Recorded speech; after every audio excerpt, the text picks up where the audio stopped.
All right, welcome back to day number 19 of 30 Days of Q&A. And today we have a question that came in from Matthew Hall. How do I take new listeners that discover my music and turn them into an actual fan who cares and supports my music rather than just someone who's a casual listener? He mentioned that he had built up quite a large collection of quote-unquote fans, but the problem was at the moment he tried to introduce his own songs, there was no clicks.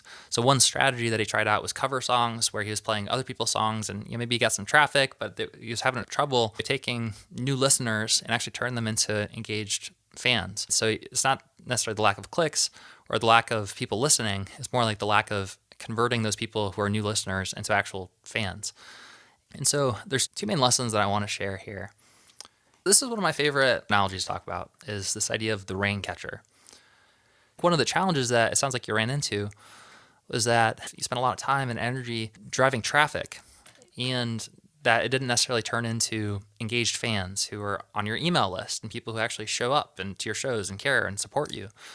And likely the reason for that is that when you start driving traffic, so let's say that you invested in Spotify playlist promotion, or you started investing in another form of traffic that, like you did cover songs, and let's say you got a viral hit, and all of a sudden you have a ton of people listening to your music, it's sort of like it starts to rain. And each of these raindrops represents a new listener and someone who's discovering your songs. And a lot of times what happens is, for an artist, especially if we haven't had this experience yet, where there's people who are actually really excited about the music and really care, then a lot of times the first time that the storm happens, it feels great. And we're just excited that there's a storm happening in the first place because it's like, wow, it's not just my friends and my family and people that I know who are listening to the music. It's actually people who genuinely like the music and care about it. And it feels good as an artist to have that validation. But the problem is that at this point, a lot of artists aren't really thinking far enough ahead. And so they get this traffic, or they invest a ton of money into Spotify playlist campaigns or PR, or in terms of doing cover songs, they spend a bunch of time and energy doing those.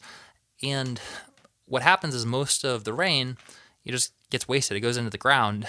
And afterwards, you're just left holding a little bit of rain that's left in your hands because we didn't have a way to really capture the rain as it was falling. And so what I recommend instead is that you want to build a quote unquote rain catcher that can actually catch the rain as it's falling.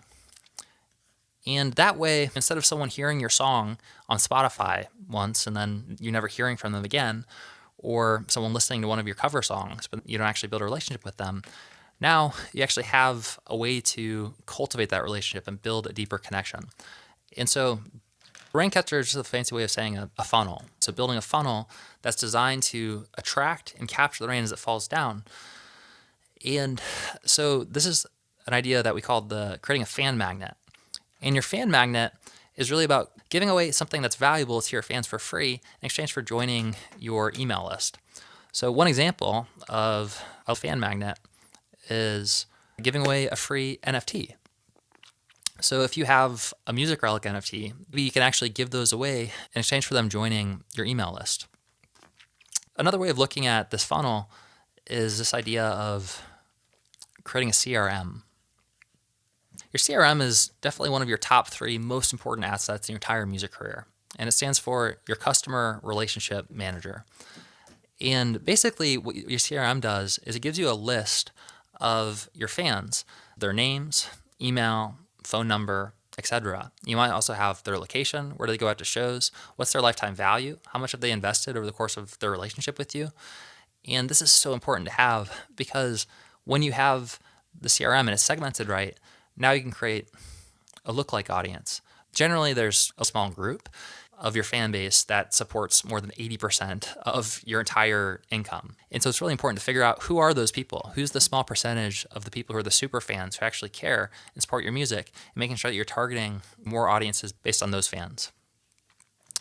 And one big mistake that I see a lot when it comes to building your rain catcher is that, first of all, most musicians, they don't even really have a good rain catcher or a good funnel system to capture the rain as it's falling down. So it just gets wasted, goes in the ground.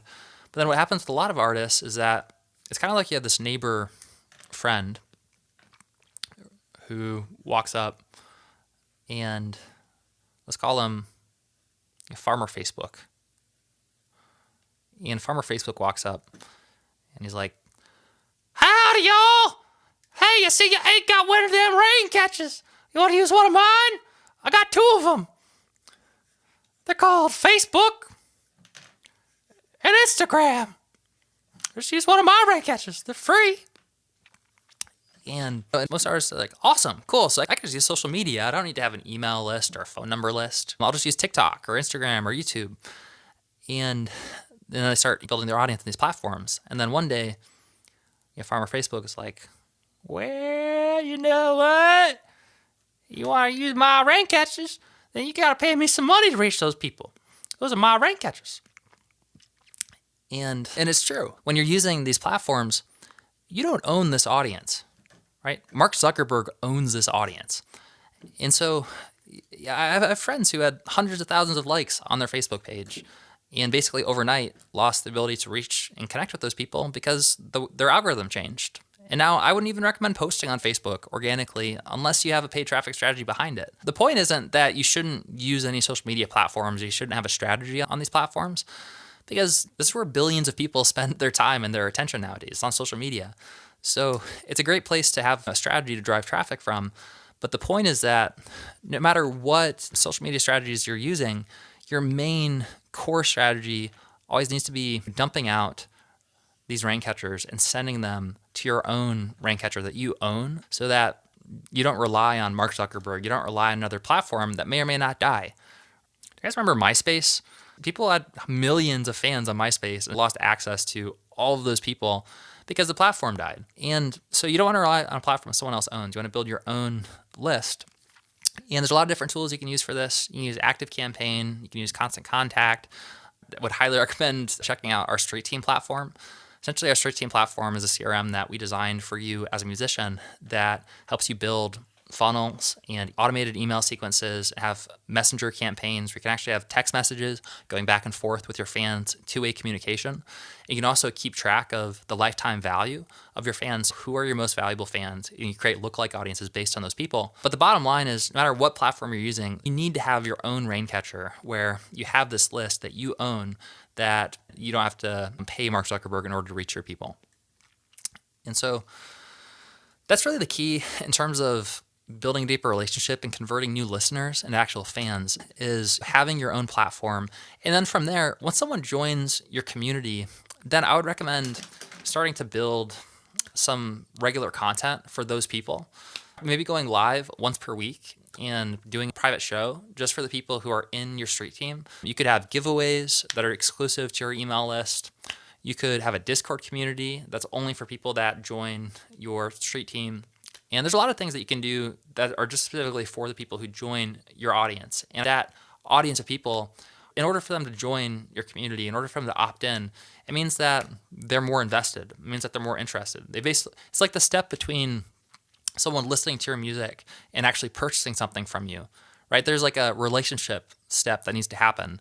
You don't go on a first date with someone and then ask them to marry you on the first date. Like, you need to build the relationship first. And so if you're trying to sell things from social media, it's like going to a social gathering, going to a friend's house, and then trying to sell things to people who are in the room, like over the dinner table. It's not really the best. It's not really what it was designed for. It's not really the place to sell stuff.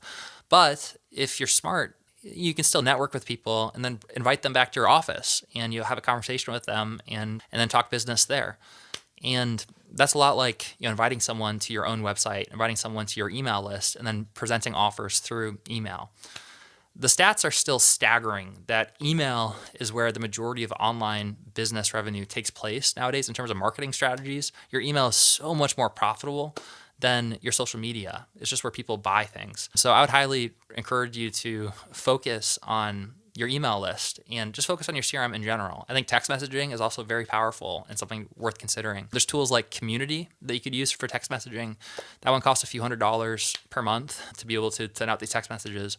But the text messaging is just something that's included by default in our StreetTeam platform as well. And you get that for any of the tiers. So I would recommend doing your research and figuring out where do you want to build your platform, build your audience. And that's the number one piece of advice that I would have when it comes to how do I actually build a longer term, deeper relationship with these new fans. Because if you're just doing Spotify playlist promotions, you may never hear back from that person ever again. You might see short-term spike in your streams, and then it goes down as soon as the playlist promotion ends. And you don't really have a whole lot to show for it because you didn't get the email addresses, you didn't get the names, you didn't actually have anything to offer them aside from them streaming your songs a couple times and getting a few pennies. I'm not a huge proponent of Spotify playlist promotion unless you're just looking to build some vanity metrics just because you're looking to sign a deal or something like that. But even then, record labels, they'll be able to tell pretty easily whether you have an engaged audience in a profitable business versus you just paid a few $1,000s to run Spotify playlist promotions and it only happened temporarily and you're not actually building a deeper relationship with those people. So hopefully that makes sense. My number one recommendation to take a new listener, turn them into an actual fan, someone that cares about you and your music, is to show up for them and actually have a conversation, build a relationship, and invite them to join your community and join your list, what we call your Street Team. And then once they're in your Street Team, do special things together with them. Go live and do performances, have hangout sessions where it's just for that community and just for your fans. And that's one of my biggest recommendations, to build a real relationship with those new fans. All right, so that was day number 19 of 30 Days of Q&A. Hope it was valuable. And if you liked it, you can smash the like button. And until next time. Yeah! Woo!